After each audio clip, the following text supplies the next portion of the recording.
Hiponatremia. Como fazer a reposição de sódio para esses pacientes de uma forma muito prática e segura para o seu dia a dia? É sobre isso que eu vou falar no vídeo de hoje, e essa é a retrospectiva Médico na Prática 2023, em que eu separei os 10 vídeos mais visualizados no canal, quer dizer, os vídeos mais importantes e atuais, para você que já assistiu poder revisar esse tema, ainda mais um tema importante como esse, e se você não assistiu, essa é a sua oportunidade. Aproveita! Olá, sou Eric Hulli, médico e professor, e aqui no canal eu mostro para você, médico e acadêmico de medicina, como conduzir as principais emergências médicas de maneira totalmente atualizada e com segurança. Se você tem interesse por esse tipo de conteúdo, já se inscreve no canal e ativa as notificações. Hiponatremia.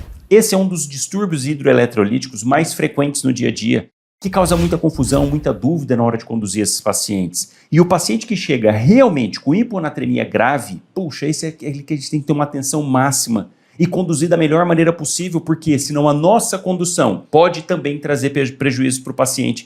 E é aquela situação em que se você não faz nada diante de uma hiponatremia grave, o paciente vai evoluir mal. E se faz de uma forma não muito correta, também vai evoluir mal. E precisa entender exatamente essa condição para aí sim poder agir da melhor maneira possível. Então como que você precisa entender hiponatremia? Porque a grande dúvida, a grande questão no dia a dia é que a pessoa se apega ao sódio em si. E fica pensando, caramba, tá com pouco sódio, eu preciso corrigir a todo custo esse sódio e tudo mais. E o foco, na verdade, tem que ser não em correção especificamente do sódio, mas sim problema com a água. E é aqui que começa a grande confusão, que muita gente se confunde na hora de lidar com essa situação. O sódio é o eletrólito que tem a maior quantidade no meio extracelular. Na corrente sanguínea, que a gente mais tem é sódio, 140, 135 a 145 mEq, é muito sódio. Enquanto que dentro da célula a gente tem uma quantidade muito menor de sódio, em torno de 10 mEq dentro da célula. Então olha a discrepância de dentro da célula para fora da célula. E o organismo, ele precisa disso. Ele precisa dessa diferença dos eletrólitos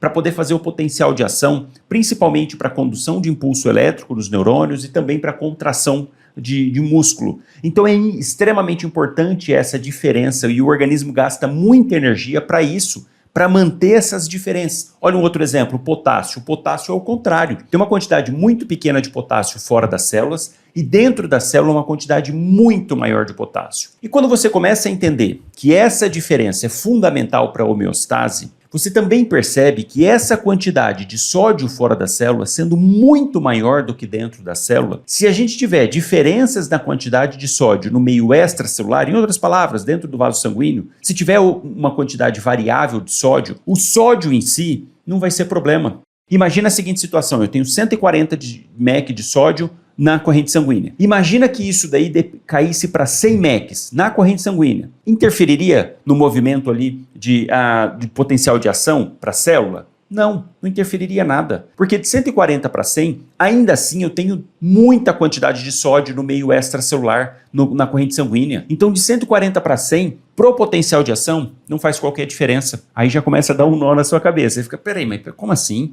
Como assim? Quer dizer que o indivíduo não vai ter nada se o sódio dele chegar a 100? É incompatível com a vida, né? Mas, então, peraí, se 100 de dosagem de sódio é incompatível com a vida, como que o sódio não é o problema? Não, é aí que entra o verdadeiro contexto que você tem que entender a atuação do sódio no meio extracelular. Como ele tem uma quantidade muito grande e ele é o eletrólito de maior quantidade realmente na corrente sanguínea, é ele que determina a dinâmica da água. Então entenda isso que vai fazer total diferença na hora de conduzir o paciente. O sódio está diretamente relacionado com o balanço de água. A água consegue passar do meio extracelular para o meio intracelular livremente.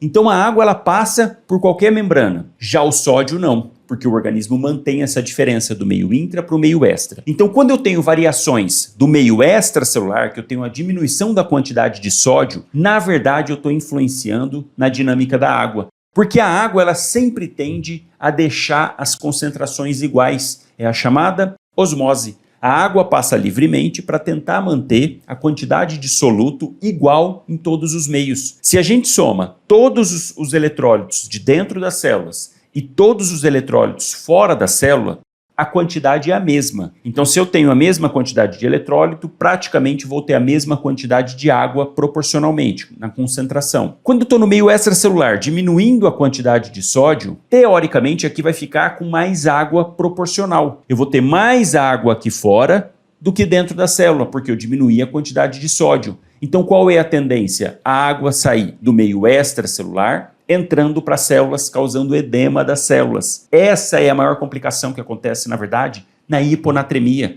Então, a hiponatremia, os principais sintomas estão relacionados com o sistema nervoso central. Aquela hiponatremia de instalação súbita, aguda, cai essa quantidade de sódio, o excesso de água que vai ficar no meio extracelular acaba indo para dentro das células. E quem vai sentir isso prontamente? Os neurônios. Por isso que os principais sintomas são neurológicos. Confusão mental, rebaixamento do nível de consciência, crise convulsiva, náuseas, vômitos, vertigens, tudo isso relacionado com esse edema dos neurônios. Então, a partir de hoje, você vai estabelecer esse conceito, que a hora que eu diminuo a quantidade de sódio, na verdade, eu fico com excesso de água, porque a água passa de um meio para o outro dependendo da quantidade de solutos. E aqui também já tem um outro conceito muito importante que você precisa entender. Quando essa queda do sódio vai acontecendo de maneira lenta, gradativa, o neurônio, vamos aqui falar principalmente do neurônio, ele vai se adaptando. Então imagina assim, eu tenho o neurônio com um monte de solutos dentro e tenho o meio extracelular com a mesma quantidade de soluto.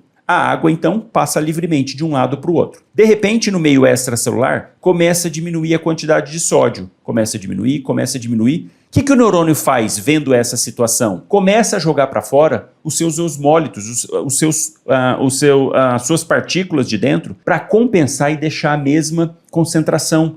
Então ele está lá, o neurônio vendo que do lado de fora está caindo sódio. O que ele começa a fazer? Jogar para fora soluto. Vai jogando, só que isso ele consegue fazer muito lentamente. Então ele sempre tende a igualar e o organismo compensa. Por isso que não é infrequente chegar um paciente com 120 de sódio, por exemplo, e está assintomático. Porque aquela instalação foi gradativa, aquela queda na quantidade do sódio foi sendo muito lenta e os neurônios vão compensando isso. Então o indivíduo chega assintomático e esse a gente tem que tomar muito cuidado na hora da correção, porque isso deve ser feito de maneira muito lenta. Por quê? Olha que interessante. Quando o neurônio diminui a quantidade de solutos e o sódio aqui fora já está baixo, se a gente chega fazendo uma correção rápida desse sódio, fazendo solução a 3%, uma quantidade muito grande, o que vai acontecer com o sódio no meio extracelular? Ele vai aumentar. E os solutos aqui dentro do neurônio? Não vão aumentar, ele demora até 2 dias para poder corrigir isso. Então, nesse momento, se eu jogo um monte de sódio aqui no meio extracelular, o neurônio começa a sofrer porque ele vai começar a perder água para o meio extracelular e vai desidratar, podendo levar à famosa síndrome de desmielinização pontina. Gravíssimo isso, porque esse neurônio, perdendo essa água, ele desidrata, entra num processo de desmielinização, a gente não sabe ao certo o mecanismo fisiopatológico exato dessa situação, e os neurônios, principalmente da ponte, são os mais susceptíveis a isso. Então esse paciente que chega assintomático, com hiponatremia, não deve correr para fazer sódio, correção de sódio, porque senão pode levar a essa síndrome gravíssima que vai manifestar sintomas a partir de 4, 5 dias e que não tem o que fazer depois, não tem medicamento para retornar, para contornar essa situação. Então isso é muito grave e tem que ter muito cuidado. Então esse paciente que chega com hiponatremia aguda, sintomática, está com sódio de 118, 117 e está apresentando sintomas principalmente neurológicos, esse paciente sim, a gente deve fazer a correção. Então muita atenção diante desses pacientes, avaliar se aquele sinal e sintoma neurológico está realmente relacionado com isso, está relacionado com essa hiponatremia, porque, por exemplo, o paciente pode estar em sepse, o paciente pode estar com alguma outra condição que está também causando esse rebaixamento do nível de consciência, por exemplo. Então tem que ter atenção, avaliar. Se realmente você chegar à conclusão de que o sódio está baixo, tem que fazer dosagem, não dá para inferir isso. Eu acho que está com hiponatremia, não tem como achar, a gente precisa fazer o exame e ver. Está lá com sódio de 117, sintomático, rebaixado. Para esse sim, entra o tratamento adequado, que é fazer a reposição com solução fisiológica a 3%. Na maioria dos locais não vai ter pronto essa solução, não tem a solução a 3%, você vai precisar fazer. Uma forma bem prática, rápida para o dia a dia para fazer essa solução. Soro fisiológico, 445 ml, mais 55 ml de NaCl 20%. Fazendo essa solução, vai dar uma solução total fisiológica de 3%. A partir de que você fez essa solução, para a correção desse paciente que chegou com 117 de natremia, o que a gente precisa fazer? Aumentar 1 mEq, geralmente ali de imediato, fazendo bolos, porque isso já vai ajudar a melhorar. Então como assim? O paciente chegou, cada 1 ml dessa solução por quilo vai aumentar 1 mEq na corrente sanguínea. Vamos simplificar. Está com 117 de sódio, eu quero aumentar para 118. O paciente pesa 50 quilos, eu vou precisar fazer 50 ml dessa solução a 3%. Fazendo 50 ml, vai subir 1 mEq no valor da natremia do paciente. Então estava de 117, vamos subir para 118. Reavalia o paciente. Faz ali a solução direto, em 10 minutos, faz a solução, reavalia. O paciente melhorou o sintoma neurológico? Não. Faço mais 50 ml. Faço mais. Podendo fazer uma dose total, nessa primeira fase, de 300 ml geralmente. O paciente tem 70 quilos, vou fazer 70 ml inicialmente, avaliar, subir 1 mEq, provavelmente vai ter subido, você não precisa fazer a dosagem de novo para ver se subiu não, você vai pelos sintomas. Melhoraram os sintomas? Para e vai terminar de fazer a correção ao longo de 24 horas. Então o paciente chegou, faz 1 ml por quilo, reavalia. 1 ml por quilo, reavalia. E assim por diante até melhora dos sintomas. Melhorou os sintomas, o paciente chegou então com 117, a gente conseguiu subir para 120 a natremia. Ótimo! A partir daqui, você pode subir ao longo de 24 horas em torno de 10 a 12 mEq no total, com muita cautela. Então vamos imaginar assim, subiu 3 já, vamos fazer mais 6, subir mais 6 ml.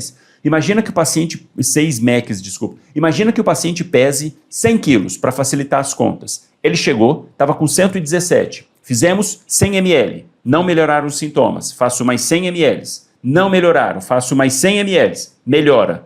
Então, de 117 foi para 120. A partir desse momento, a gente precisa subir mais 6 ao longo das 24 horas restantes. Então, eu sei que eu vou precisar fazer para esse paciente 600 ml dessa solução em 24 horas. Então, já está feita lá, coloco, administrar 600 ml de solução fisiológica 3% em 24 horas. E vai corrigindo, claro, vendo também por que esse paciente está com hiponatremia. É uma secreção inapropriada de ADH, por exemplo, que pode acontecer. É o paciente com uma insuficiência cardíaca, em que ele foi retendo volume, foi retendo, aumenta muito a volemia. Então, vamos fazer diurético para esse paciente.